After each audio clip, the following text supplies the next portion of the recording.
saya Rudianto Khairiawati. Dan nama saya Nur Anissa. Di sini kami akan mengenalkan Semantik. Selamat menyaksikan.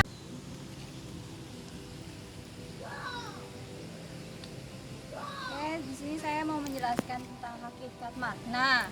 Nah, menurut pandangan Ferdinand de Saussure, dengan teori tanda linguistiknya, tanda linguistik itu ada dua, signifian dan signifi. Kalau signifian itu berdasarkan bunyi, kalau signifi itu berdasarkan wujudnya.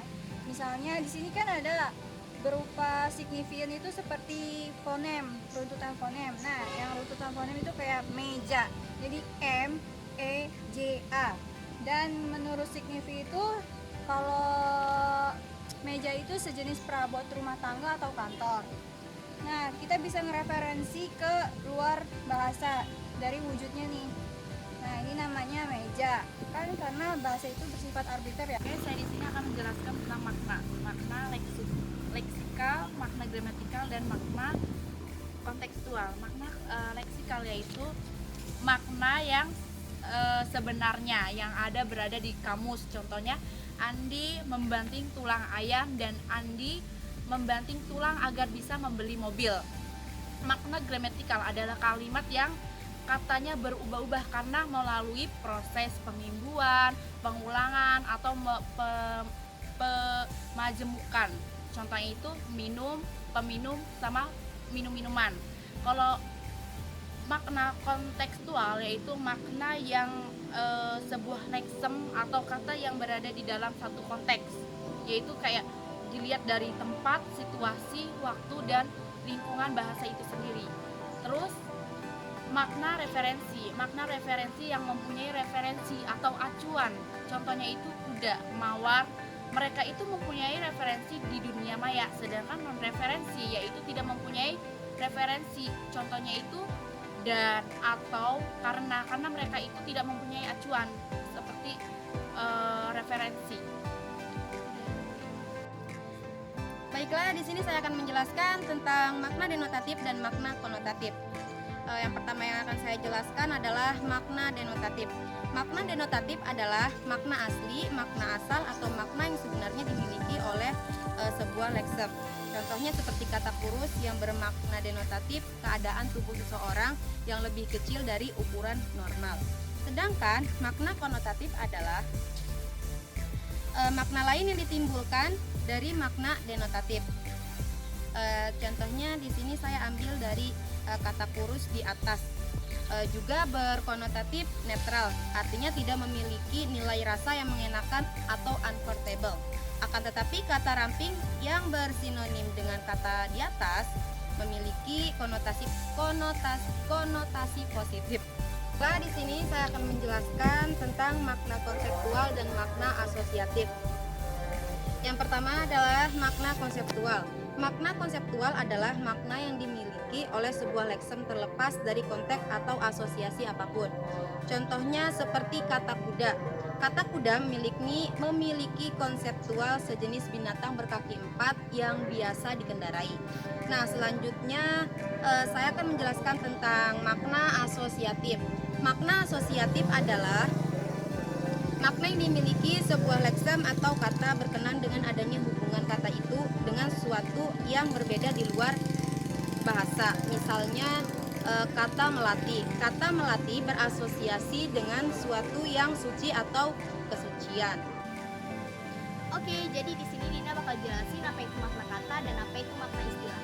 Makna kata masih bersifat umum, kasar, dan juga tidak jelas. Misalnya, tangan dan lengan. Tangan dan lengan ini dia sebagai kata. Maknanya lazim, dianggap sama. Contohnya, tangannya luka kena pecahan kaca. Lengannya luka kena pecahan kaca. Nah, tangan dan lengan ini katanya berbeda, tapi maknanya sama. Nah, selanjutnya yaitu makna istilah. Makna istilah mempunyai makna yang pasti, yang jelas, yang tidak meragukan meskipun tanpa konteks kalimat. Istilah hanya digunakan pada bidang keilmuan atau kegiatan tertentu, misalnya kata lengan dan tangan. dalam istilah kedokteran, lengan dan tangan itu mempunyai makna yang berbeda. Tangan Saya di sini akan menjelaskan tentang sinonim. Kata sinonim itu hubungan semantik yang menyatakan adanya kesamaan makna. Contohnya itu benar sama betul. Terus ketidaksamaan itu terjadi karena berbagai faktor, yaitu ada 6. Yang satu tentang faktor waktu. Contohnya kalau zaman klasik yaitu hulu bala. Hulu bala itu artinya medan perang, pemimpin. Kalau zaman sekarang itu komandan atau jenderal lah. Terus yang kedua itu faktor tempat atau wilayah. Kayak misalkan saya dan beta. Kalau misalkan saya itu bagi umum semuanya bisa. Kalau misalkan beta itu buat orang Indonesia bagian timur. Terus yang ketiga itu faktor keformalan. Kayak misalkan contohnya itu uang sama duit. Kalau uang itu buat umum. Kalau misalkan duit itu non formal. Terus yang keempat itu faktor sosial. Faktor sosial itu kata saya dan aku.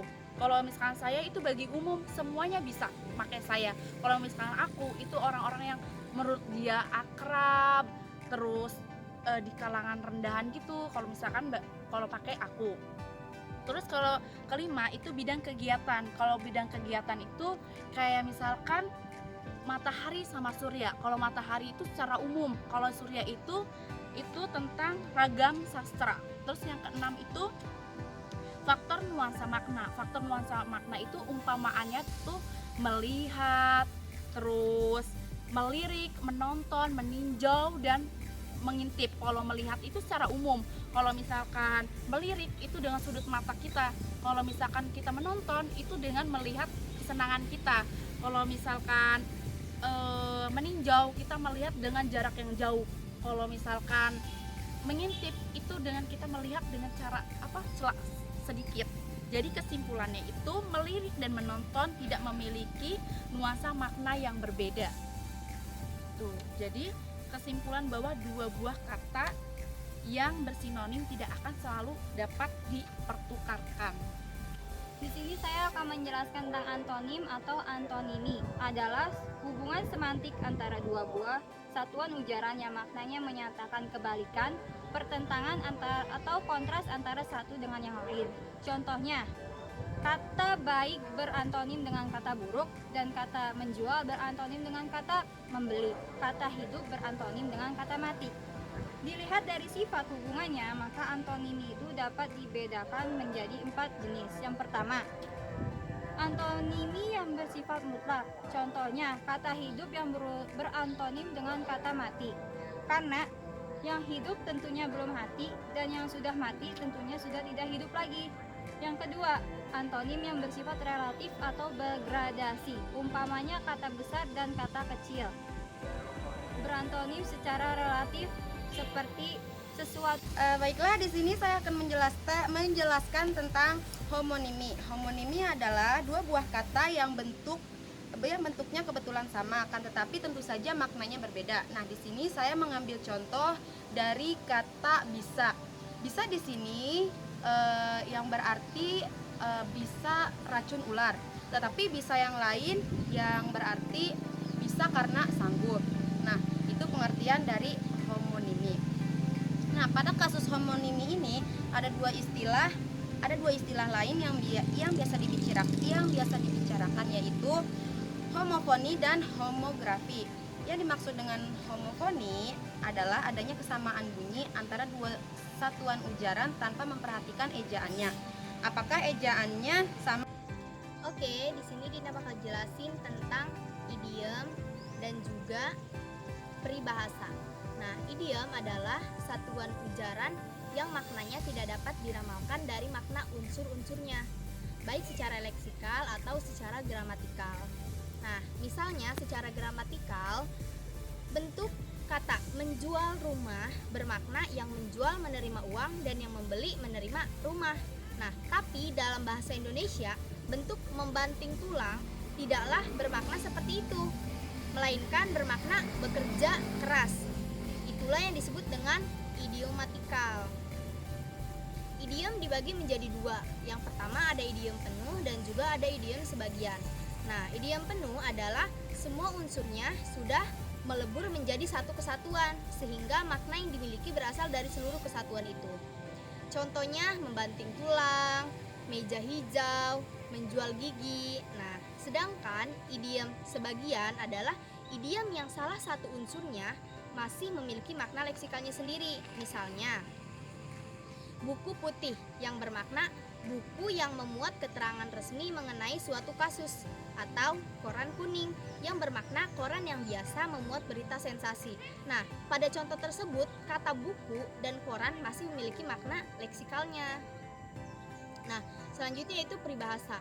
Peribahasa memiliki makna yang dapat ditelusuri atau dilacak dari makna unsur-unsurnya karena adanya hubungan antara makna asli dengan maknanya sebagai peribahasa.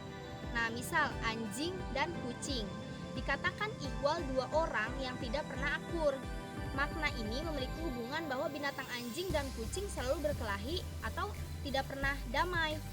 Nah, contoh lainnya lagi seperti tong kosong nyaring bunyinya. Nah, orang yang banyak cakapnya biasanya tidak berilmu. Makna ini ditarik dari hubungan tong yang berisi bila dipukul tidak ada bunyinya, tapi tong yang kosong bila dipukul dia suaranya nyaring atau suaranya keras. Nah, seperti itu perbedaan antara idiom dan juga peribahasa.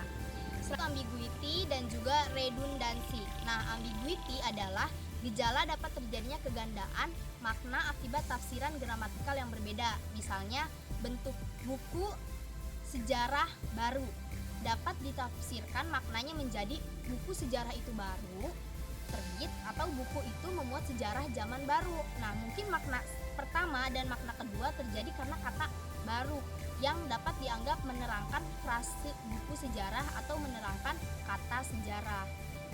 Nah, yang kedua, redundansi diartikan sebagai berlebih-lebihannya penggunaan unsur segmental dalam suatu bentuk ujaran. Misalnya, kalimat bola itu ditendang oleh Dika. Tidak beda maknanya bila dikatakan bola itu ditendang Dika.